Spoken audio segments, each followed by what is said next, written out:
وعلى آل إبراهيم إنك حميد مجيد স্বাস্থ্যবান আহলে সুন্নাত ওয়াল জামাত পরিষদের উদ্যোগে আয়োজিত অঞ্চলের কেন্দ্রীয় রেলওয়ে পার্কিং স্বাস্থ্যবানকে সিরাতুল নবী সাল্লাল্লাহু আলাইহি ওয়াসাল্লাম মহাসম্মেলনে উপস্থিত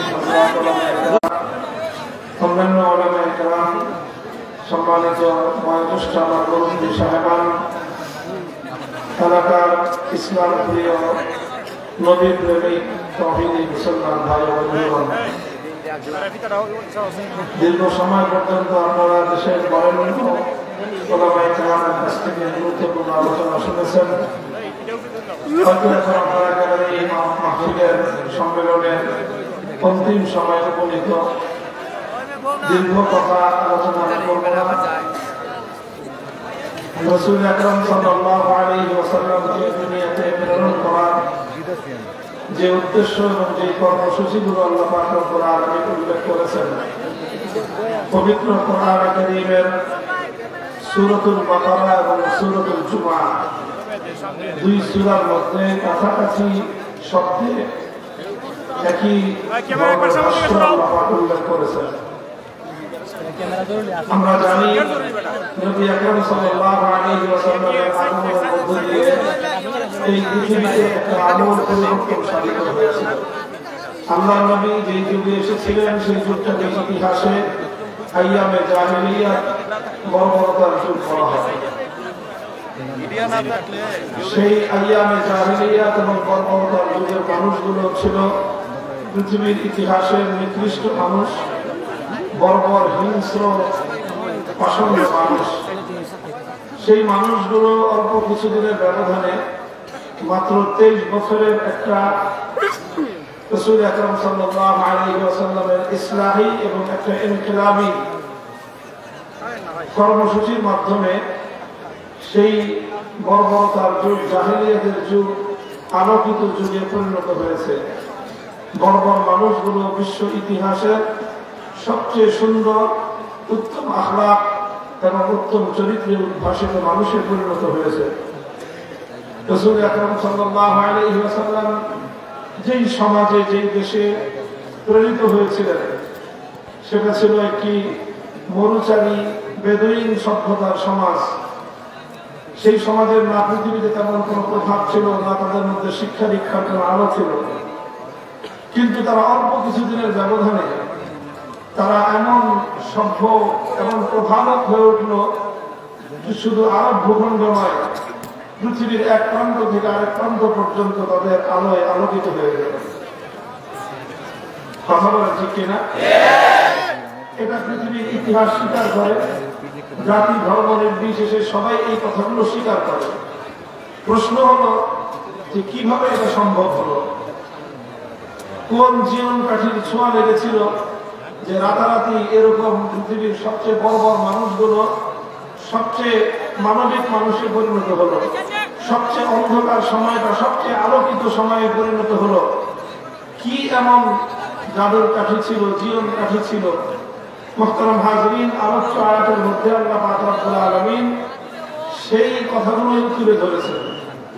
আল্লাহর নবী দুনিয়াতে এসে যা করেছেন তার সারমর্ম এই আয়াতের মধ্যে উল্লেখ করেছে।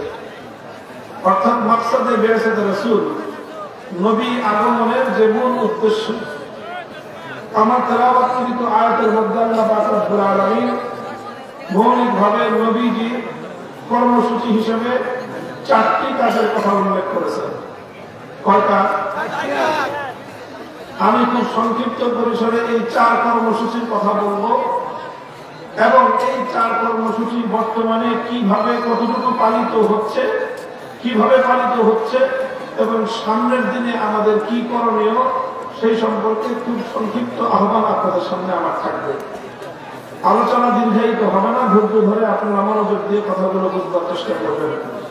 মুহতারাম হাজরিন, আল্লাহ পাক রব্বুল আলামিন তার প্রেরিত আখিরি পয়গম্বরের সর্বপ্রথম যে কর্মসূচির কথা কোরআনে পাকের মধ্যে উল্লেখ করেছেন, ধারাবাহিকতায় সিরিয়ালে দুই আয়াতের মধ্যে কিছু পার্থক্য আছে, আমি একটা সিরিয়াল হিসাবে উল্লেখ করব। প্রথম কর্মসূচি ছিল নবী আকরামের সাল্লাল্লাহু আলাইহি ওয়াসাল্লামের ইয়াতলু আলাইহিম আয়াতিহি। তিনি দুনিয়ার মানুষকে আল্লাহর মাধ্যমে, তবে ঘটেছিল যেইভাবে তার প্রথম কর্মসূচি, সবচেয়ে মৌলিক কর্মসূচি যেটা ছিল সেটা হলো আল্লাহর নবী কোরআনে কারীমের তেলাওয়াতকে ব্যাপক করে দিয়েছিলেন। ইয়াতলু আলাইহিম আয়াতিহি, তিনি আল্লাহর তার সবচেয়ে মৌলিক এবং বুনিয়াদী কর্মসূচি। এই জন্য আমরা বলে থাকি, যদি কেউ মনে করে বা যারা মনে করে এরকম যে কোরআনে কারীমের তেলাওয়াত অর্থ না বুঝে করলে, উপন্যাসের চরিত্রগুলো ধারণ করা যাবে না, গল্পের বই অর্থ না বুঝে করলে গল্পের স্বাদ পাওয়া যাবে না, বিজ্ঞানের বই অর্থ না বুঝে করলে বিজ্ঞান শেখা যাবে না, সিরাতুন নবী পড়লেও অসংখ্য ঘটনার দৃষ্টান্ত পাওয়া যায় যে শুধুমাত্র কোরআনে কারীমের তেলাওয়াত বহু পাষাণ হৃদয়ের মানুষের অন্তরগুলোকে, পাথরের মতো হৃদয়গুলোকে মোমের মতো বিগলিত করে দিয়েছে। আল্লাহ রাসূলের কোরআনের তেলাওয়াত শুনে বহু মানুষ বলে যে আমার বদ্ধ হৃদয়ের দুয়ারে খটখট করলো, আমার হৃদয়ের মধ্যে হিদায়াতের আলো প্রবেশ করলো। আবু বকর সিদ্দিক রাদিয়াল্লাহু তাআলা আনহুর জীবনীতে আসে, তিনি একবার মক্কা ছেড়ে চলে যাচ্ছেন, রাস্তার মধ্যে এক লোকের সঙ্গে দেখা, একজন সরদার, নাম হলো তার ইবনুদ দাদিনা। বলল, আবু বকর কোথায় যাও? বললেন, মক্কা ছেড়ে চলে যাচ্ছি। কেন? মক্কার মানুষের দুরাচার, তাদের অসৎ ব্যবহার, অত্যাচার, জুলুম বরদাস্ত করতে পারছি না, এজন্য মক্কা ছেড়ে চলে যাই। ইবনুদ দাদিনা বলল, আবু বকর, তোমার মতো মানুষ যদি মক্কা ছেড়ে চলে যায়, এটাই এলাকার মানুষের বদনাম হবে, কলঙ্ক হবে। তোমার মতো পরোপকারী মানুষ, মানবিক মানুষ, এত সুন্দর সোনার মানুষ যেই জনপদে থাকতে পারে না, সেই জনপদে বদনাম হয়ে যাবে। কাজেই তোমার সব সমস্যার সমাধানের দায়িত্ব আমি নিলাম, তুমি মক্কায় চলো। ইবনুদ দাদিনা হযরত আবু বকরকে নিয়ে মক্কায় এলেন। এসে মক্কা ওনাদেরকে বললেন যে, দেখো, আবু বকরের মতো ভালো মানুষ, মানুষের উপকারে কাজে আসে, মানুষ অভাবী মানুষকে সে সাহায্য করে, ক্ষুধার্ত মানুষকে খাবার খাওয়ায়, অনাহারী মানুষকে আহার দেয়, এরকম একটা মানুষ যদি তোমাদের উৎপাতে এলাকা ছেড়ে চলে যায়, সারা আরবে তোমাদের মক্কার মানুষদের বদনাম হয়ে যাবে। কাজেই তোমরা আবু বকরের সঙ্গে দুর্ব্যবহার করো না, আবু বকরকে থাকতে দাও। মক্কার লোকেরা বলেছিল, আবু বকর থাকুক, কোনো আপত্তি নেই। আবু বকর আমাদের বাপদাদার ধর্ম ছেড়ে দিয়ে মুহাম্মাদের ধর্ম গ্রহণ করেছে সাল্লাল্লাহু আলাইহি ওয়াসাল্লাম, সেটাও না হয় আমরা মেনে নিলাম। সে মুহাম্মাদের ধর্মের দাওয়াত দেয়, সেটাও না হয় মেনে নিলাম। মুহাম্মাদের আনিত কিতাব কোরআন তেলাওয়াত করে, সেটাও না হয় আমরা মেনে নিলাম। কিন্তু আবু বকরকে থাকতে হলে একটা শর্ত মানতে হবে। কি শর্ত? আবু বকর কোরআন তেলাওয়াত করে করুক, কিন্তু ঘরের বাইরে উঠোনে দাঁড়িয়ে কোরআন তেলাওয়াত করতে পারবে না, ঘরের ভিতরে দরজা জানালা বন্ধ করে কোরআন তেলাওয়াত করতে হবে তাকে। ইবনুদ দাদিনা বলল, সমস্যা কি? ঘরও তার, উঠোনও তার, সে তার ঘরে বললো না উঠোনে বললো, তাতে তোমাদের ব্যাপার কি? বললো যে না, আমাদের ব্যাপার আছে, আমাদের সমস্যা আছে। কি সমস্যা? বলে, আবু বকর সিদ্দিক যখন আবেগ পাকাকণ্ঠে আল্লাহর কোরআন তেলাওয়াত শুরু করে, উঠোনে দাঁড়িয়ে, উন্মুক্ত জায়গায় দাঁড়িয়ে যখন তিনি কোরআন তেলাওয়াত করতে থাকেন, আবু বকরের এই কোরআনের তেলাওয়াত মক্কার মানুষগুলোকে এমন ভাবে আকর্ষণ করতে থাকে, যেমনি ভাবে লোহাকে চুম্বক আকর্ষণ করতে থাকে। তখন আমরা ঘরগুলোতে আমাদের ছোট বাচ্চাদেরকে পর্যন্ত দড়ি দিয়ে বেঁধে রাখতে পারি না।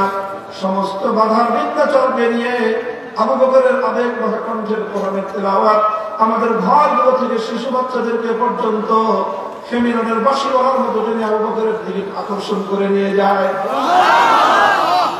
এই জন্য আবু বকরকে তেলাওয়াত করতে হলে ঘরের ভিতরে কোরআন তেলাওয়াত করতে হবে। মুহতারাম হাজিরিন, ইতিহাস, সিয়ারুস সাহাবা, এরকম অসংখ্য ঘটনা পাওয়া যাবে যে কোরআনে কারীমের তেলাওয়াত সর্বপ্রথম সেই জাহেলি সমাজের মধ্যে বিপ্লবের সূচনা করেছিল, পরিবর্তনের সূচনা করেছিল, সংশোধনের সূচনা করেছিল। বর্বরতার কবর রচনার প্রথম আঘাত ছিল আলহামদুলিল্লাহ কোরআনে কারীমের তেলাওয়াত।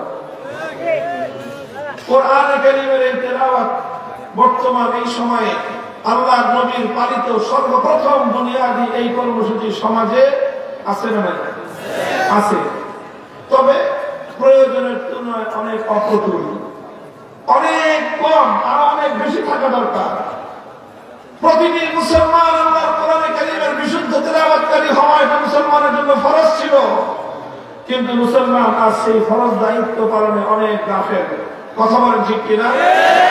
যৎসামান্য যতটুকু এই সমাজে আল্লাহর কোরআনে কারীমের তেলাওয়াতের এই মেহনত, এই কর্মসূচি, এই নবীওয়ালা কাজ, এই পয়গম্বরী কর্মসূচি এই সমাজে প্রচলিত আছে শত শত বছর ধরে, এর পিছনে সবচেয়ে বড় অবদান এদেশের কওমি মাদ্রাসার বক্তব্যগুলো, এদেশের মাদ্রাসা কওমের হেফজখানাগুলো, ঘরে ঘরে মুসলমানদের সন্তানদেরকে পাড়ায় পাড়ায় মহল্লায় মহল্লায় আমাদের এই বক্তব্যগুলোর মাধ্যমে, হেফজখানাগুলোর মাধ্যমে মুসলমানদের পাড়ায় পাড়ায় ঘরে ঘরে আল্লাহর কোরআনের তেলাওয়াতের আওয়াজ গুঞ্জরিত হয়।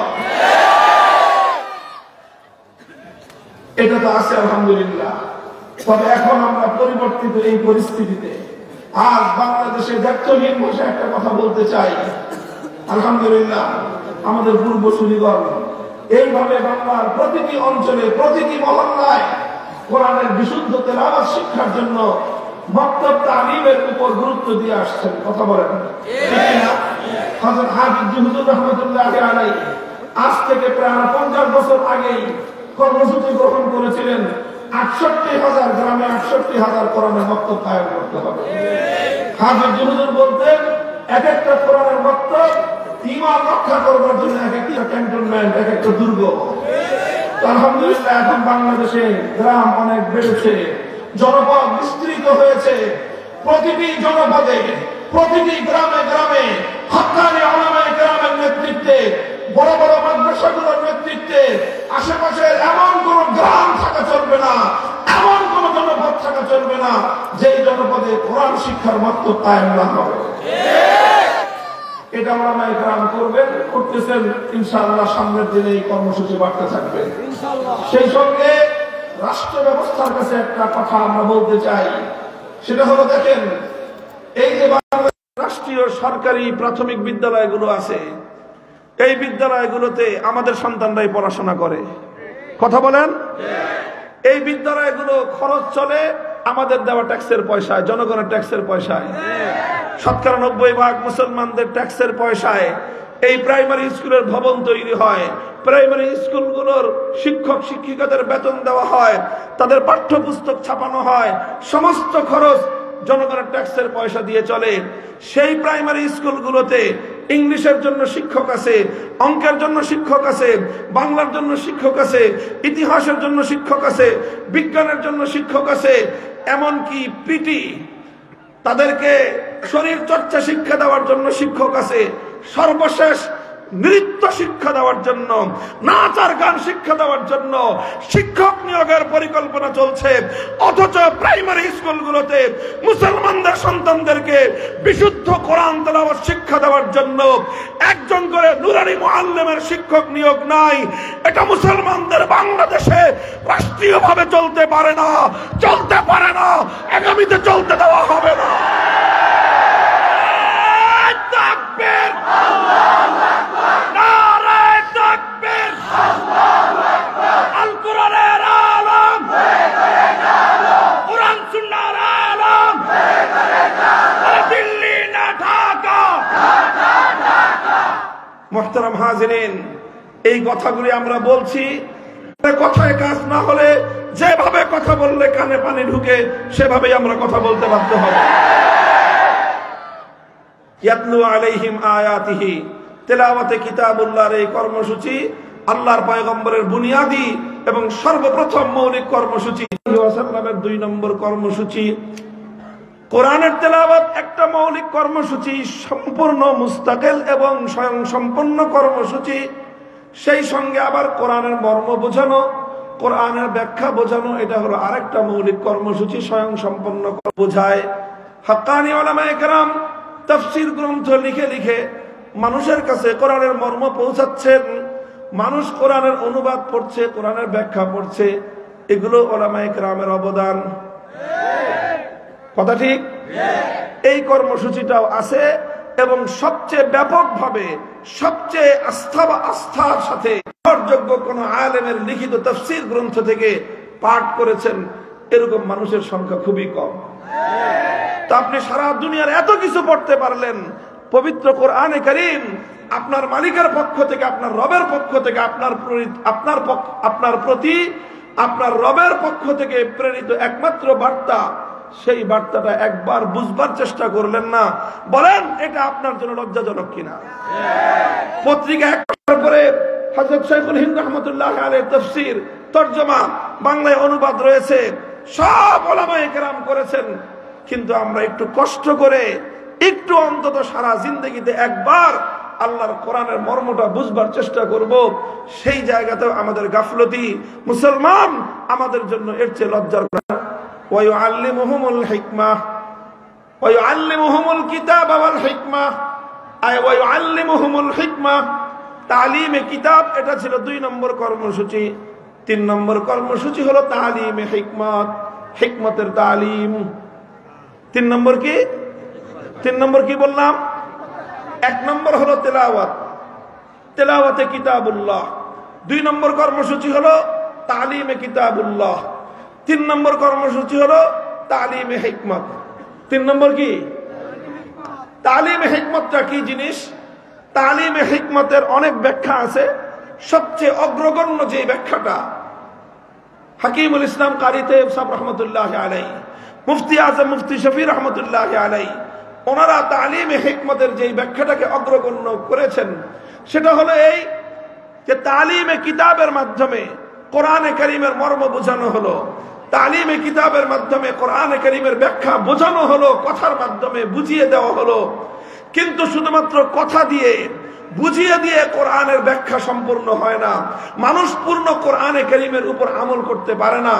এই জন্য আল্লাহর পয়গম্বরের 3 নম্বর কাজ হলো তালিমে কিতাবের এই কর্মসূচির আওতায় কোরআনে কারীমের ব্যাখ্যা বলে বলে বোঝানো হয়েছে, কোরআনে কারীমের ব্যাখ্যা বলে বলে বোঝানো হয়েছে, কোরআনে কারীমের মর্ম বলে বলে বোঝানো হয়েছে। তবে কোরআন এমন একটা কিতাব, আল্লাহর কোরআন এমন একটা কিতাব, এটা শুধু বলে বলে বোঝানো শেষ হয় না, এটা শুধু ব্যাখ্যা করে করে বোঝানো শেষ হয় না, বরং কোরআনে কারীমের অসংখ্য বিধান এমন রয়েছে যেটা উম্মতকে বোঝাতে হলে, আল্লাহর বান্দাদেরকে বোঝাতে হলে সেটা প্র্যাকটিক্যাল করে দেখাতে হয়। কি করতে হয়? প্র্যাকটিক্যাল করে দেখাতে হয়। যারা সাধারণ শিক্ষা ব্যবস্থায় পড়াশোনা করেছেন বা ওই ব্যবস্থা সম্পর্কে ধারণা রাখেন, তারা জানেন যে বিজ্ঞান, বিশেষ করে বিজ্ঞানের সাবজেক্টের মধ্যে বিশেষ করে আপনার এই যে কেমিস্ট্রি, পদার্থ বিজ্ঞান, এই সাবজেক্টটা যেখানেই পড়ানো হয় সেটাকে প্র্যাকটিক্যাল বোঝানোর জন্য ল্যাবরেটরি থাকে। মেডিকেল সায়েন্স, ডাক্তারি বিদ্যা, এটা শুধু লেকচার শুনে বই পড়ে ডাক্তার হওয়া যায় না, প্র্যাকটিক্যাল করতে হয়। কথা বলেন ঠিক কি না? ঠিক তদ্রূপ কোরআনে কারীম এমন একটা কিতাব, এটা শুধু তাফসীর শুনে ব্যাখ্যা পড়ে পূর্ণাঙ্গ কোরআন বোঝা যায় না। কোরআনকে বুঝতে হলে প্র্যাকটিক্যাল ভাবে কোরআনে কারীমের এক একটা বিধানকে বুঝতে হয়। আর আল্লাহর নবী কোরআনে কারীমের এক একটা বিধানকে উম্মতের সামনে প্র্যাকটিক্যাল করে দেখিয়ে দিয়ে বাস্তব আমলের মাধ্যমে শিক্ষা দিয়েছেন। যেমন ধরেন, নবীজির উপর কোরআনের আয়াত নাজিল হলো, আকিমুস সালাত, নামাজ কায়েম করুন। আল্লাহর নবী প্রথমে নামাজ কায়েমের আয়াত তেলাওয়াত করলেন। 1 নম্বর কর্মসূচি পালিত হলো। সালাতের অর্থ বলে বুঝিয়ে দিলেন যে সালাত কাকে বলা হয়, মর্ম শিক্ষা দিলেন। 2 নম্বর কর্মসূচি হলো, এরপরে আল্লাহর নবীর দায়িত্ব শেষ হয় নাই যে শুধু মর্ম বুঝিয়ে দিলাম, ব্যাখ্যা করে দিলাম, এর মাধ্যমেই নবীওয়ালা দায়িত্ব শেষ হয় নাই, বরং 3 নম্বর কাজ আল্লাহর নবী যেটা করলেন সেটা হলো তিনি প্র্যাকটিক্যাল ভাবে নামাজ পড়লেন, উম্মতকে দেখালেন যে নামাজ কিভাবে পড়তে হয়। নামাজটা আল্লাহর নবী একদিন মিম্বরের উপর দাঁড়িয়ে 2 রাকাত নামাজ আদায় করলেন, আর পুরো উম্মতকে বললেন, সাল্লু কামা রাআইতুমুনি উসাল্লি। আমার উম্মত, আমি যেভাবে বলেছি শুধু সেভাবে নামাজ পড়লে হবে না, শুধু আমার হাদিস পড়ে নামাজ পড়লে হবে না, শুধু আমার হাদিস শুনে নামাজ পড়লে হবে না, নামাজ ওইভাবে পড়তে হবে যেভাবে তোমরা আমাকে নামাজ পড়তে দেখেছো। প্র্যাকটিক্যাল দেখে নবীদের কাছ থেকে নামাজ শিখতে হয়। এই কি এদের বসেন, একটু বসে নাই, এদিকে বসেন, বসো বসো, অল্প সময় বসো, কাউকে উঠতে দিবেন না, মাঝখান থেকে বিশৃঙ্খলা করবেন না। আর 10 মিনিট কাউকে উঠতে দিবেন না, বসেন সবাই। মুহতারাম হাজিরিন, আমি কি বললাম? নবীর 3 নম্বর কাজ হলো কোরআনে কারীমের প্রত্যেকটা বিধানকে প্র্যাকটিক্যাল করানো। কি করা? প্র্যাকটিক্যাল বোঝানো। যেভাবে আমি নামাজের কথা বললাম, এই নামাজকে আল্লাহর পয়গম্বর শুধুমাত্র তেলাওয়াত করে দায়িত্ব শেষ করেন নাই, শুধুমাত্র নামাজের অর্থ এবং মর্ম বলে বুঝিয়ে শেষ করেন নাই দায়িত্ব, বরং আল্লাহর নবী 3 নম্বর দায়িত্ব পালন কি করেছেন? কোরআনে কারীমের এই নামাজের বিধান প্র্যাকটিক্যাল তিনি বাস্তবায়ন করে দেখিয়ে দিয়েছেন। শুধু নামাজের বিধান নয়, প্রত্যেকটা কোরআনী বিধান আল্লাহর নবী প্র্যাকটিক্যাল উম্মতকে শিখিয়েছেন। হজ কিভাবে করতে হবে, 100 লক্ষ সাহাবায়ে কেরামকে বিদায়ী হজে নিয়ে নিজে হজের প্র্যাকটিক্যাল এক একটা আমল করে করে উম্মতকে শিক্ষা দিয়েছেন। যাকাত ব্যবস্থা কিভাবে বাস্তবায়ন করতে হয়, আল্লাহর নবী নিজে যাকাত ব্যবস্থা বাস্তবায়ন করে উম্মতকে যাকাতের প্র্যাকটিক্যাল শিক্ষা দিয়েছেন। জিহাদ কিভাবে করতে হয়, 27টা জিহাদে আমার নবী সশরীরে অংশগ্রহণ করে সশরীরে শত্রুর সঙ্গে লড়াই করে জিহাদ করে কিভাবে আল্লাহর জমিনে আল্লাহর দ্বীনের ঝান্ডা সমুন্নত করতে হয়, আমার নবী প্র্যাকটিক্যাল জিহাদ করে উম্মতকে জিহাদের তালিম দিয়ে গিয়েছেন। প্রতিটা বিধান আল্লাহর নবী প্র্যাকটিক্যাল ভাবে শিক্ষা দিয়েছেন। কোরআনে কারীমের আয়াত নাজিল হয়েছে, আস-সারিকু ওয়াস-সারিকাতু ফাকতাউ আইদিয়াহুমা জাযাআম বিমা কাসাবা নাকালাম মিনাল্লাহ। চোর চুরি করে ধরা পড়লে হাত কেটে দিতে হবে। তেলাওয়াত করে আয়াতের দায়িত্ব শেষ করেন নাই, শুধু মর্ম ব্যাখ্যা করে বুঝিয়ে দিয়ে আয়াতের দায়িত্ব শেষ করেন নাই, শুধু বলে দিয়ে শেষ করেন নাই যে হাত কেটে দিতে হবে এটুকু বলে শেষ করেন নাই, বরং আল্লাহর নবী যখন মক্কা বিজয় করলেন, মক্কা বিজয়ের পর আল্লাহর নবীর শহর পবিত্র মক্কায়, নবীজির জন্মস্থান মক্কায় চুরির ঘটনা ঘটলো, চোর ধরা পড়লো। সাধারণ কোন চোর নয়, সম্ভ্রান্ত বংশের একজন চোর, একজন মহিলা চোর, নাম হলো তার ফাতেমা মাখজুমিয়া। বংশগতভাবে অভিজাত পরিবারের এবং সম্পর্কের দিক থেকে আল্লাহর নবীর সঙ্গে রক্তের বন্ধনে আবদ্ধ। আমার নবীর দাদি যেই বংশে জন্ম নিয়েছিল, যেই পরিবারে, সেই পরিবারের একটা মেয়ে চুরি করে ধরা পড়লো। মুহতারাম হাজিরিন, বুখারী শরীফের হাদিসের মধ্যে বলা হয়, ফাফাজিআ কওমুহা ইলা উসামা ইবনে যায়েদ। যখন এই মেয়েটা ধরা পড়ে গেল, যখন তার অপরাধ প্রমাণিত হয়ে গেল, এখন তার সম্প্রদায় আশঙ্কা এবং আতঙ্কিত হয়ে পড়লো যে হ্যাঁ, এখন তো কোরআনের আয়াত, কোরআনের বিধান বাস্তবায়িত হবে, মেয়েটার হাত কেটে দেওয়া হবে। একটা মেয়ের হাত কাটা যাবে এটা বড় বিষয় না, বড় বিষয় হলো গোটা বংশের নাক কেটে কাটা যাবে, তাদের মান সম্মান ধুলোয় মিশে যাবে। কাজেই এটাকে যে কোনো ভাবে ঠেকাতে হবে, রুখতে হবে। পুরা কওম তারা তাকবীরের জন্য উসামা ইবনে যায়েদকে ধরলো। উসামা হলেন আল্লাহর নবীর অত্যাধিক প্রিয় পাত্র, যার উপাধি ছিল হিব্বু রাসূলিল্লাহ, নবীজির প্রিয় পাত্র। তাকে এসে বলল, উসামা, তুমি সম্পর্কে তোমার দাদা আল্লাহর নবীর কাছে গিয়ে বলো যেন এই মেয়েটার হাত না কাটা হয়, কারণ মেয়েটা নবীর দাদির বংশের লোক। উসামা গেলেন, আল্লাহর নবীকে গিয়ে বললেন, ইয়া রাসূলুল্লাহ, এই হলো ঘটনা, এই মেয়েটার হাত কাটলে এই বংশের, কুরাইশ বংশের সম্ভ্রান্ত পরিবার বনু মাখজুমের মান সম্মান ধুলোয় মিশে যাবে, আর আপনার নিজেরও সম্মান যাবে। কাজেই মেয়েটার জন্য হাত না কাটা হয়, আপনি সেই ব্যবস্থা করেন। হাদিসের মধ্যে বলা হয়, উসামা আল্লাহর নবীর কাছে কথাটা বলতে দেরি হলো, আল্লাহর নবী গর্জন দিলেন, আল্লাহর নবীর চেহারা পরিবর্তিত হয়ে গেল, নবীজি রাগান্বিত হয়ে উঠলেন। ফাতালাওয়ানা ওয়াজহু রাসূলিল্লাহি সাল্লাল্লাহু আলাইহি ওয়াসাল্লাম। আমার নবী যখন রাগান্বিত হলেন, নবীর চেহারা রক্তিম বর্ণ ধারণ করত। ফাকাআন্নামা ফুকিয়া ফি ওয়াজনাতাইহি হাব্বুর রুম্মান। মনে হতো যেন নবীজির চেহারার মধ্যে বেদানার রস ছিটিয়ে দেওয়া হয়েছে। নবীজির চেহারা এরকম লাল হয়ে গেল। নবীজি হুঙ্কার দিলেন, আতাশফাউ ফি হাদ্দিম মিন হুদুদিল্লাহ। উসামা, তোমার এত বড় দুঃসাহস, এখানে আল্লাহর কোরআনের বিধান বাস্তবায়ন হবে আর সেখানে তুমি সেটাকে ঠেকানোর জন্য তদবির করতে আসছো। খবরদার, ভবিষ্যতে যেন আর কোনোদিন তোমাকে এই তদবির আমি দেখতে না পাই। নবীজি বুঝলেন বিষয়টা শুধু উসামার একার নয়, শুধু একা উসামাকে ধমক দিলে, তাকে সতর্ক করলে চলবে না। উসামার পিছনে জড়িয়ে আছে আমার গোটা গোত্র, আমার পুরা বংশ, কুরাইশ বংশ এর সঙ্গে জড়িত, গোটা মক্কাবাসী এটার সঙ্গে জড়িত, 1000 বছরের জাহেলিয়াত এটার সঙ্গে জড়িত। কাজেই এই ঘটনাকে কেন্দ্র করে মক্কার 1000 বছরের এই জাহেলিয়াতকে নির্মূল করতে হবে। আল্লাহর নবী ফালাম্মা কানাল আশিয়ু কামা রাসূলুল্লাহ সাল্লাল্লাহু আলাইহি ওয়াসাল্লাম, বিকেল বেলা আসরের নামাজের পরে আল্লাহর নবী বাইতুল্লাহর সামনে দাঁড়িয়ে গেলেন। বাইতুল্লাহর চত্বরে গোটা মক্কাবাসী জড়ো হলো। নবীজি জাতির উদ্দেশ্যে ভাষণ দিলেন। নবীজি সেখানে বললেন যে দেখো আমার জাতি, ইন্নামা হালাকা মান কানা ক্বাবলাকুম ইযা সারাকা ফীহিমুদ দাঈফ আকামু আলাইহিল হাদ ওয়া ইযা সারাকা ফীহিমুশ শরীফ তারাকুহু। আমার কওম তোমরা শুনে রাখো, হে আমার জাতি তোমরা শুনে রাখো, পৃথিবীতে বহু জাতিকে আমার আল্লাহ ধ্বংস করে দিয়েছেন শুধু একটা অপরাধে। অপরাধ কি ছিল? অপরাধ ছিল যখন তাদের মধ্যে কোন সম্ভ্রান্ত শক্তিশালী প্রভাবশালী মানুষ যখন অন্যায় করত, তখন তাদের উপর কোনো বিচার করা হতো না। হয়তো কোনো প্রভাবশালী মানুষ, শিল্পপতি, টাকা পয়সাওয়ালা মানুষ, অথবা প্রভাবশালী কোনো নেতা, কোনো মন্ত্রী, কোনো এমপি, অথবা মন্ত্রীর দুলাভাই, এমপির খালু, চেয়ারম্যানের শালা, এই জাতীয় প্রভাবশালী মানুষ যখন অপরাধ করত, সেই অপরাধের বিচার হতো না।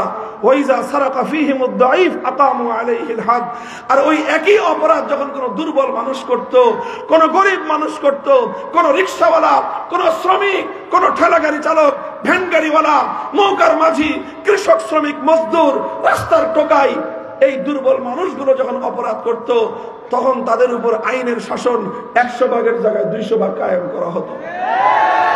আল্লাহর নবী বলেন যে এক দেশে 2 বিচার, বড় লোকের জন্য এক বিচার, গরিবের জন্য আরেক বিচার, প্রভাবশালীর জন্য এক বিচার, দুর্বলের জন্য আরেক বিচার, ক্ষমতাসীনের জন্য এক বিচার, দুর্বল মানুষের জন্য এক বিচার, সরকারি দলের জন্য এক বিচার, বিরোধী দলের জন্য আরেক বিচার। এই ধরনের বিচার ব্যবস্থায় যখন বৈষম্য তৈরি হয়, এই বৈষম্য, এই বেইনসাফি, এই জুলুম আমার আল্লাহর নিকট এত জঘন্য অপরাধ, যেই জাতি এই অপরাধে জড়িয়ে পড়ে আমার আল্লাহ সে জাতিকে ধ্বংস করে ছাড়ে। মুহতারাম হাজিরিন, এরপরে আল্লাহর নবী যে কথাটা বললেন, সেই কথাটা যদি হাদিসের, সহিহ হাদিসের মধ্যে উল্লেখ না হতো, সে কথা উচ্চারণ করার সাহস আমাদের কারো হতো না। বুখারী শরীফের হাদিসের কিতাবের ভাষ্য, এরপরে আল্লাহর নবী বললেন, ওয়াল্লাহি লাউ আন্না ফাতিমাতা বিনতা মুহাম্মাদিন সারাকাত লাকাতাতু ইয়াদাহা। আজ শুধুমাত্র আমার দাদির গোষ্ঠীর ফাতেমা নামে ওই মেয়েটা নয়, আজকে যদি আমি মুহাম্মদুর রাসূলুল্লাহর কলিজার টুকরা, আমার জীবনের সবচেয়ে আদরের দুলালী, আমার সবচেয়ে স্নেহময়ী কন্যা, আমার ফাতেমা বিনতে মুহাম্মদ যদি আজকে চুরি করে ধরা পড়তো, আল্লাহর নামের শপথ করে বলতেছি, আমি তার হাত কেটে দিতে এতটুকু দ্বিধা করতাম না। মুহতারাম হাজিরিন, উলামায়ে উম্মত বুঝেন, বেইনসাফির বিরুদ্ধে লড়াই করা, বৈষম্যের বিরুদ্ধে লড়াই করা, ইনসাফ কায়েমের সংগ্রাম করা, ইনসাফ ব্যবস্থা প্রতিষ্ঠা করা, এটা শুধু বৈষম্য বিরোধী ছাত্র নেতৃবৃন্দের দায়িত্ব নয়, এটা সর্বপ্রথম দায়িত্ব হলো ওয়ারাসাতুল আম্বিয়াদের, সর্বপ্রথম দায়িত্ব নবীদের, নবীর উত্তরসূরিদের। যে নবী সমাজ থেকে সমস্ত বেইনসাফি, সমস্ত জুলুম, সমস্ত বৈষম্য শেকড় শুদ্ধ উপড়ে ফেলেছিলেন। হে নায়েবে নবীরা, আপনারা সামনে আসেন, নেতৃত্ব দেন। এ জাতি আপনাদের নেতৃত্ব এবং কিয়াদত মানতে প্রস্তুত। আমরা এমন একটা সমাজ গড়ব, যেই সমাজে বৈষম্য বলতে কিছু থাকবে না, যেই সমাজ থেকে বেইনসাফি, জুলুম উৎখাত করা হবে, যেই সমাজকে ইনসাফপূর্ণ সমাজ হিসেবে গড়ে তোলা হবে। কথা লম্বা বলবো না। আজ আমার দেশের যে বিচার ব্যবস্থা আছে, শুধু এতটুকু বলি, এই বিচার ব্যবস্থার মূল কথা হলো এই, যার অনেক টাকা আছে, লক্ষ লক্ষ টাকা খরচ করে অনেক বড় আইনজীবী, ব্যারিস্টার, উকিল ভাড়া করতে পারবেন, আপনার পক্ষে আদালতে লড়তে পারবে, আপনি অতি দ্রুত মামলায় জামিন পাবেন, খালাস পাবেন। আর আপনার টাকা নাই, আপনি গরিব মানুষ, আপনার নুন আনতে পান্তা ফুরায়, একদিন আপনার রিকশার প্যাডেল না ঘুরলে আপনার সন্তান, আপনার মা, আপনার স্ত্রীর পেটে খাবার জুটে না। এই ধরনের দিন মজুর যারা আছেন, কোনো কারণে যদি কোনো মামলায় ফেসে যান, বছরের পর বছর চিৎকার করতে থাকবেন কারাগারের অন্ধকার প্রকোষ্ঠে বসে। আপনার চিৎকার শুনবার মতো এই সমাজ ব্যবস্থায় কারো কোনো গরজ নাই। পত্রিকায় দেখেন, এই ইদানিং কয়েকটা পত্রিকায় প্রকাশ হয়েছে, 16 বছর পরে রিপোর্ট দিয়েছে, 16 বছর জেলখানায় জেল খাটার পরে এখন বলতেছে আদালত যে বেকসুর খালাস। 16 বছর পর কি বলে? বেকসুর মানে বুঝেন? মানে তুমি কোনো ভুল করো নাই, যাও তুমি এখন মুক্ত। এখন জিজ্ঞাসা করেন তাকে, তুমি 16 বছর পরে তাকে বেকসুর খালাস বলতেছো, আর সে বলতেছে আমি আমার 6 মাসের মেয়েটাকে রেখে গিয়েছিলাম, আর 16 বছর পরে এসে দেখি আমার সেই 6 মাসের শিশু বাচ্চা এখন 16 বছরের বয়সে। এখন বলেন এই মেয়েটাকে তার 16 বছরের বাবার স্নেহ কে ফিরিয়ে দিবে? তিনি যখন 16 বছর আগে কারাগারে গেলেন, তার স্ত্রী ছিল একজন যুবতী মেয়ে। 16 বছরের এই মেয়ের স্বামী স্নেহ কে ফিরিয়ে দেবে? 16 বছর আগে তার মা বৃদ্ধ ছিল, অসুস্থ অবস্থায়, সন্তানের তার ছেলের আয় রোজগার দিয়ে তার পেট চলতো, তার চিকিৎসা হতো। সেই মা চিকিৎসাহীন অবস্থায় অনাহারে অর্ধাহারে ধুকে ধুকে মৃত্যুর কোলে ঢলে পড়ে অন্ধকার কবর জগতে চলে গেছে। এবার সেই কবরস্থ মাকে তার সন্তানের স্নেহ ফিরিয়ে দেন পারবে এই সমাজের? বলবেন হুজুর দোষ কার? দোষটা কার? দোষ হলো এই বৈষম্যপূর্ণ ব্রিটিশ প্রবর্তিত জাহেলি বিচার ব্যবস্থা। এই বিচার ব্যবস্থা ভেঙে গুড়িয়ে দাও, আল কোরআনের বিচার ব্যবস্থা করো।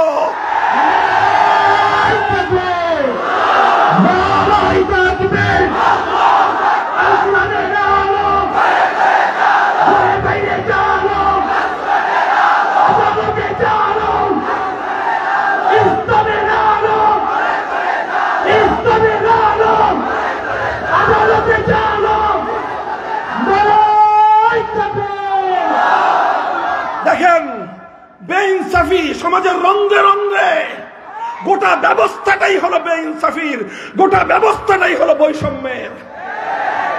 আমরা ব্রিটিশদের থেকে বিতাড়িত করে ব্রিটিশদেরকে খেদাইছি, ওদের কাছ থেকে শুধু একটা মানচিত্র আর একটা পতাকা পেয়েছি, প্রকৃত স্বাধীনতা আজও পাই নাই।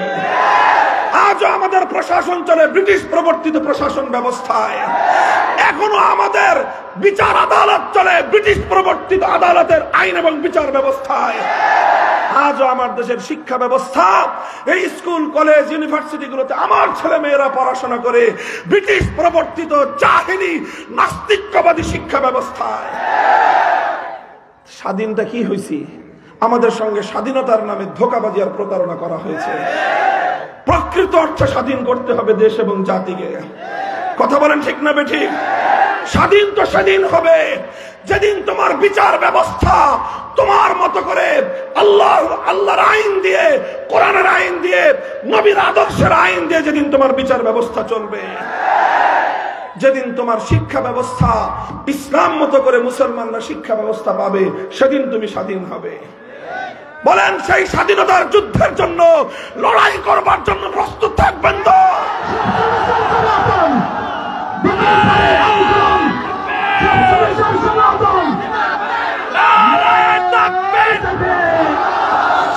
আল কোরআনের আলম, আল কোরআন সুন্নাহর আলম, সাবিলুনা সাবিলুনা, সাবিলুনা সাবিলুনা। মুহতারাম হাজিরিন, বলতেছিলাম আল্লাহ নবীর 3 নম্বর কর্মসূচি ছিল তালিমে হিকমত, কোরআনে কারীমের এক একটা বিধান প্র্যাকটিক্যাল ভাবে সমাজে বাস্তবায়ন করা। কথা বলেন ঠিক না বেঠিক? নামাজের বিধান প্র্যাকটিক্যাল দেখিয়েছেন, যাকাতের বিধান প্র্যাকটিক্যাল দেখিয়েছেন, রোজার বিধান প্র্যাকটিক্যাল দেখিয়েছেন, হজের বিধান প্র্যাকটিক্যাল দেখিয়েছেন, জিহাদের বিধান প্র্যাকটিক্যাল দেখিয়েছেন, আদালতে বিচার ব্যবস্থা প্র্যাকটিক্যাল করে দেখিয়েছেন, রাষ্ট্র পরিচালনা করে রাষ্ট্র ব্যবস্থা, খেলাফত ব্যবস্থা প্র্যাকটিক্যাল করে দেখিয়েছেন। প্রত্যেকটা বিষয় প্র্যাকটিক্যাল বাস্তবায়ন না করা পর্যন্ত ইসলামের শিক্ষা পূর্ণতা পায় না। আলহামদুলিল্লাহ, টুটা ফাটা তালিমে হিকমতের মেহনত সমাজের মধ্যে চলতেছে 3 ভাবে। কয় ভাবে? 1 নম্বর, দাওয়াত এবং তাবলীগের মেহনতের মাধ্যমে, দাওয়াত এবং তাবলীগের মেহনতের মাধ্যমে উম্মতের সাধারণ সদস্যদেরকে ইসলামের প্র্যাকটিক্যাল, কোরআনে কারীমের অসংখ্য বিধানের প্র্যাকটিক্যাল শিক্ষা দেওয়া হয়। এই জন্য দাওয়াত এবং তাবলীগের মেহনতকে বলা হয় চলতা ফিরতা মাদ্রাসা। কথা বলেন ঠিক কিনা? সেখানে সব কিছুর প্র্যাকটিক্যাল শিক্ষা দেওয়া হয়, শুধুমাত্র থিওরিটিক্যাল শিক্ষা সেখানে চলে না। কিছু মৌখিক তালিম হয়, অধিকাংশ সেখানে প্র্যাকটিক্যাল তালিম হয়। মানুষ কিভাবে ঘুমাবে, নবীর তরিকা মতো ঘুমাবে হবে কেমনে, নবীর তরিকা মতো খাবে কিভাবে, নবীর তরিকা মতো চলবে কিভাবে, প্রত্যেকটা ক্ষেত্রে কোরআনে কারীমের প্র্যাকটিক্যাল তালিম গুলো সেখানে দেওয়া হয়। এই জন্য দাওয়াত এবং তাবলীগের মেহনত যেন নবীওয়ালা সেই তরিকার উপর থাকে, দাওয়াত এবং তাবলীগের মেহনত যেন সহিহ মানহাজের উপর থাকে, এটাকে রক্ষা করা নায়েবে নবীদের ঐতিহাসিক জিম্মাদারি। অনেকে বলে হুজুররা নাক গলায় কেন? বেটা দিনের কাজ, পাহারাদার আমরা। তুই ব্যাংকে চুরি করতে আসছস, এখন জিজ্ঞাসা যে পাহারাদার বাধা দেয় কেন? ফাজিল জানি কোথাকার। কথা বলেন ঠিক না বেঠিক? তুমি বাড়িতে চুরি করতে আসছো, এখন পাহারাদার ঠেকাইছে, তুমি জিজ্ঞাসা পাহারাদার আপনি কি বাড়ির মালিক? না আমি বাড়ির মালিক না। তুই ঠেকাস কেন? বলেন, আপনি পাহারাদার রেখেছেন, আপনি বাড়ির মালিক, ঘরে ভিতরে ঘুমাচ্ছেন, আরাম করতেছেন। এখন ডাকাত আসছে, চোর আসছে, পাহারাদার রুকবে কি রুকবে না? হ্যাঁ, পাহারাদার বাধা দিবে কি দিবে না? এখন যদি ডাকাইতে কয় যে তুই বেটা বাড়ির মালিক নাকি, তুই বাধা দাস কেন? তুই কত টাকা দিয়ে বাড়ি কিনছিস? এই সমস্ত পেশাল পাড়ার এই শোনার সময় আছে পাহারাদারের? ঠ্যাঙ্গার পা ভেঙে ফেলতে হবে। ফাজিল জানি কথাকার। তুমি বাড়িতে আসছো ডাকাতি করতে, চুরি করতে, তুমি প্রশ্ন করো আমি বাড়ির মালিক নাকি? বেটা আমি এই বাড়ির মালিক কিনা বড় সেটা প্রশ্ন নয়, আমি এই বাড়ির নিরাপত্তার দায়িত্বে নিয়োজিত। আল্লাহর দ্বীনের কাজ, সহিহ মানহাজের কাজ, দাওয়াত এবং তাবলীগের কাজ, তালিমে হিকমতের এই চলতা ফেরতা মেহনত, সহিহ নববী মানহাজের উপর হেফাজত করার জন্য যা করতে হয় হক্কানি উলামায়ে কেরাম তাই করবে। দাওয়াত এবং তাবলীগের মেহনতের পাশাপাশি তালিমে হিকমতের জন্য দ্বীনের প্র্যাকটিক্যাল তালিমের আরেকটা মার্কাজ আছে আমাদের, সেটা হলো মজলিসে দাওয়াতুল হক। কথা বলেন, দাওয়াতুল হকের মাধ্যমে আরো কিছু প্র্যাকটিক্যাল তালিম হয়, নামাজের, ইকামতের, আযানের, সুন্নতের আরো কিছু প্র্যাকটিক্যাল তালিম সেখানে হয়। কথা বলেন ঠিক না বেঠিক? এটাও হলো তালিমে হিকমতের আরেকটা মার্কাজ বর্তমানে চলতেছে।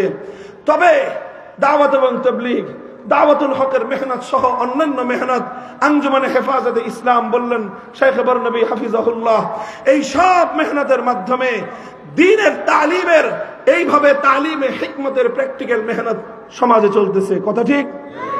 তবে এরপরও এই সব মেহনতের মধ্যে অনেক আলোচনা হয়, অনেক প্র্যাকটিক্যাল তালিম আছে। তবে ইসলামের কিছু কিছু বিষয়, কোরআনে কারীমের অনেক বিষয় রয়েছে, অনেক বিধান, যেই বিধানগুলোর আলোচনা দাওয়াত এবং তাবলীগের মেহনতেও হয় না, দাওয়াতুল হকের মেহনতেও হয় না, কোথাও হয় না। বিশেষ করে ওই সকল বিধান, যেই বিধানগুলোর সম্পর্ক রাষ্ট্রের সাথে, যেই বিধানগুলোর সম্পর্ক রাজনীতির সাথে, যেই বিধানগুলোর সম্পর্ক আদালতের সাথে, যেই বিধানগুলোর সম্পর্ক প্রশাসনের সাথে, যেই বিধানগুলোর সম্পর্ক বিচার ব্যবস্থার সঙ্গে, এই বিষয় নিয়ে আলাপ আলোচনা তাবলীগেও নাই, দাওয়াতুল হকেও নাই। নাই, এটা ভিন্ন কারণেই নাই, ইচ্ছা করেই নাই।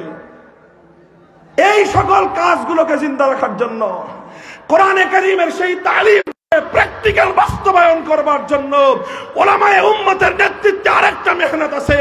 সেই মেহনতের নাম হলো সিয়াসতে ইসলামী, ইসলামী রাজনীতি। ইসলামী রাজনীতি চলতেছে কি চলতেছে না? আলহামদুলিল্লাহ। দুর্বল ভাবে হলেও ইসলামী উলামায়ে কেরামের নেতৃত্বে রাজনৈতিক হক্কানি সংগঠনগুলো, রাজনৈতিক মেহনতগুলো কোরআনে কারীমের এই রাজনীতি সংশ্লিষ্ট, রাষ্ট্র সংশ্লিষ্ট, প্রশাসন এবং বিচার ব্যবস্থা সংশ্লিষ্ট কোরআনে কারীমের শত শত আয়াতের বিধানগুলো সমাজে প্র্যাকটিক্যাল বাস্তবায়ন করার জন্য তারা মেহনত করে চলছেন। ইসলামী রাজনীতির সঙ্গে যে সমস্ত উলামায়ে কেরাম জড়িত, যে সমস্ত আহলে সুন্নাত ওয়াল জামায়াতের লোকেরা তার সঙ্গে জড়িত, তারা সকলেই এই মেহনত চালিয়ে যাচ্ছেন। কথা ঠিক? কাজে এই সবগুলো মেহনত নবীওয়ালা মেহনত, এই সবগুলো কাজ নবীওয়ালা কাজ। কথা পরিষ্কার? আখেরি কথা, ওয়ায়ুযাক্কিহিম, নবীর 4 নম্বর কর্মসূচি হলো তাজকিয়া। তাজকিয়ার অর্থ আমরা সহজ ভাষায় বলি আত্মশুদ্ধি। আত্মশুদ্ধি বলতে যেটা বোঝানো হয়েছে তার মূল কথা, অনেক লম্বা কথাকে সার সংক্ষেপে এক কথায় যদি আমি বলতে চাই, আত্মশুদ্ধির অর্থ হলো এই: তুমি তেলাওয়াতে কিতাবুল্লাহর মাধ্যমে যে কোরআনের তেলাওয়াত করেছো, তালিমে কিতাবের মাধ্যমে যে কোরআনের মর্ম তুমি ব্যাখ্যা করেছো, বলে বুঝিয়েছো, তালিমে হিকমতের মাধ্যমে কোরআনের যে বিধানগুলো তুমি প্র্যাকটিক্যাল আমলে পরিণত করেছো। এবার 4 নম্বর দায়িত্ব হলো শুধু আমল পর্যন্ত গিয়ে ক্ষান্ত থাকলে চলবে না, বরং কোরআনে কারীমের এক একটা বিধানকে তোমার আখলাকে পরিণত করো। ভাই আমল এক জিনিস, আখলাক হলো এর চেয়ে আরো গভীর জিনিস। কথা বুঝেন নাই? আমি একবার সত্য কথা বললাম, একবার কি করলাম, এটা আমল হয়ে গেল সত্য কথার উপর।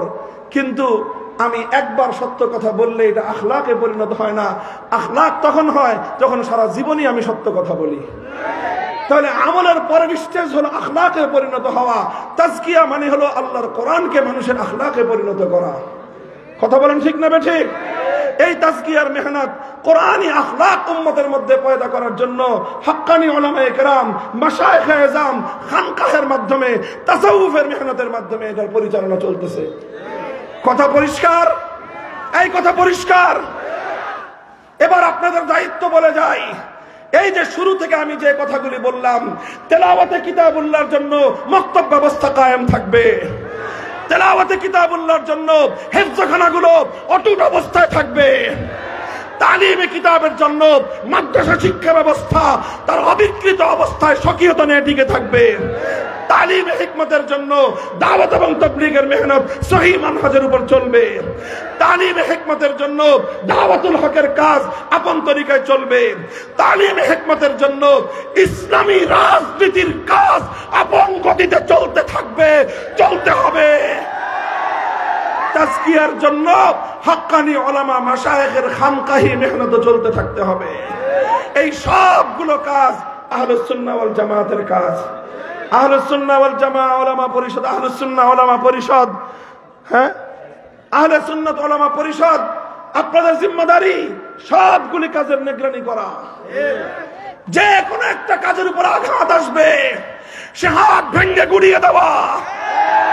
মক্তবকে যদি কেউ আঘাত করতে চায় সেটা মক্তবের উপর আঘাত নয়, আল্লাহর কোরআনের উপর আঘাত। কোন হেফজখানাকে যদি কেউ বন্ধ করে দিতে চায় সেটা আল্লাহর কোরআনের উপর হামলা। তাফসীরের মাহফিল, কোরআনের আলোচনাকে যদি কেউ বাধাগ্রস্ত করতে চায় তার বিরুদ্ধে যা করতে হয় করতে হবে। দাওয়াত এবং তাবলীগের মেহনতকে যদি কেউ বাধাগ্রস্ত করতে চায় তাদের হাত থেকে তাবলীগের মেহনতকে রক্ষা করার জন্য আমাদেরকে সোচ্চার থাকতে হবে। ঠিক তেমনি ভাবে দাওয়াতুল হকের মেহনতকেও সচল রাখতে হবে। ইসলামী রাজনীতি, ইসলামী রাষ্ট্র প্রতিষ্ঠা, খেলাফত প্রতিষ্ঠার সংগ্রাম অব্যাহত রাখতে হবে। যারা ইসলামী রাজনীতিকে পছন্দ করতে চায় না, আমাদের পরিষ্কার পয়গাম, এই দেশ ভাগ হয়েছে ইসলামী রাজনীতির জন্য। এই দেশ ভাগে পড়েছে ইসলামী হুকুমতের, ধর্মনিরপেক্ষতার জন্য বাংলাদেশ নয়। 1947 সালে ধর্মনিরপেক্ষতার জন্য ভাগ করে ভারত আলাদা হয়ে গেছে। এই দেশ ইসলামী হুকুমতের জন্য আলাদা হয়েছে। যদি কারো ইসলামী রাজনীতি পছন্দ না হয়, ইসলাম মতো দেশ চলা যদি কারো কাছে পছন্দ না হয়, তাদের কাছে ওপেন প্রস্তাব, নেত্রীর মতো সীমান্তের ওপারে চলে যাও। ধর্মনিরপেক্ষতা যদি এত ভালো লাগে, মোদির ভারতে চলে যাও। শাহজালালের বাংলাদেশে, খানজাহান আলীর বাংলাদেশে, শহীদ তিতুর বাংলাদেশে, হাজী শরীয়তুল্লাহর বাংলাদেশে ধর্মনিরপেক্ষ কুফরি মতবাদ চলতে পারে না, চলতে দেওয়া হবে না।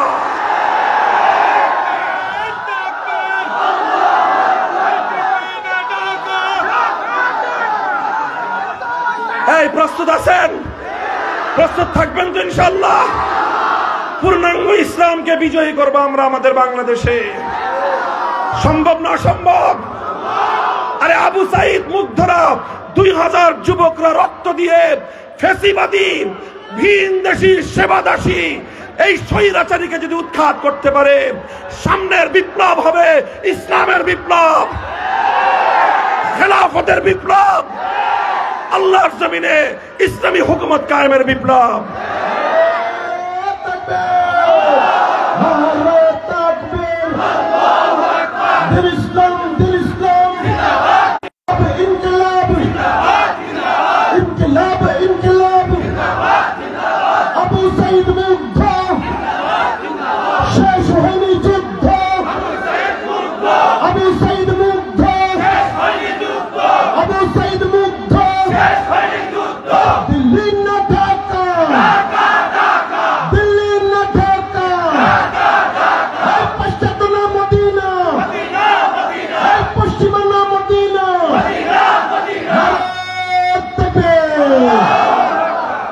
আল্লাহ পাক আমাদের সকলকে তৌফিক দান করেন।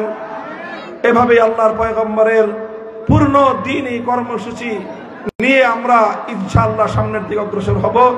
আল্লাহ আমাদেরকে কবুল করুন। ওয়া আখিরু দাওয়ানা আলহামদুলিল্লাহি রাব্বিল আলামিন। সুবহানাল্লাহি ওয়া বিহামদিহি সুবহানাকাল্লাহুম্মা বিহামদিক আশহাদু আন লা ইলাহা ইল্লা আনতা আস্তাগফিরুকা ওয়া আতুবু ইলাইক। আল্লাহুম্মা সাল্লি আলা মুহাম্মাদ ওয়া আলা আলি মুহাম্মাদ কামা সাল্লাইতা আলা ইব্রাহিম ওয়া আলা আলি ইব্রাহিম ইন্নাকা হামিদুম মাজিদ। ইলাহুল আলামিন রাব্বুল আলামিন আহলে সুন্নাত ওয়াল জামাত পরিষদের উদ্যোগে আয়োজিত সিরাতুন নবী সম্মেলনকে আল্লাহ আপনি কবুল এবং মঞ্জুর ফরমান। হাজার হাজার মানুষ বাদ ভাঙ্গা স্রোতের মতোই আল্লাহ আজকে রেলওয়ে পার্কিং এই ময়দানের দিকে ছুটে এসেছে। আল্লাহ আয় আল্লাহ এই মজমাকে আপনি কবুল করুন। আয় আল্লাহ আহলে সুন্নাতের আদর্শ মোতাবেক আপনার দ্বীনকে বিজয়ী করবার তৌফিক ইনায়াত ফরমান। ইলাহুল আলামিন হাক্কানি উলামায়ে কেরামকে আল্লাহ আপনি আরো হিম্মত বাড়িয়ে দিন, তৌফিক বাড়িয়ে দিন।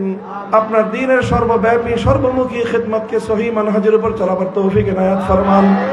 ইলাহুল আলামিন রাব্বুল আলামিন আমাদের দোয়াকে আপনি কবুল ফরমান। রব্বানা তাকাব্বাল মিন্না ইন্নাকা আনতাস সামিউল আলিম ওয়া তুব আলাইনা ইয়া মাওলানা ইন্নাকা আনতাত তাওয়াবুর রহিম। সুবহান রাব্বিকা রাব্বিল ইজ্জাতি আম্মা ইয়াসিফুন ওয়া সালামুন আলাল মুরসালিন ওয়ালহামদুলিল্লাহি রাব্বিল আলামিন।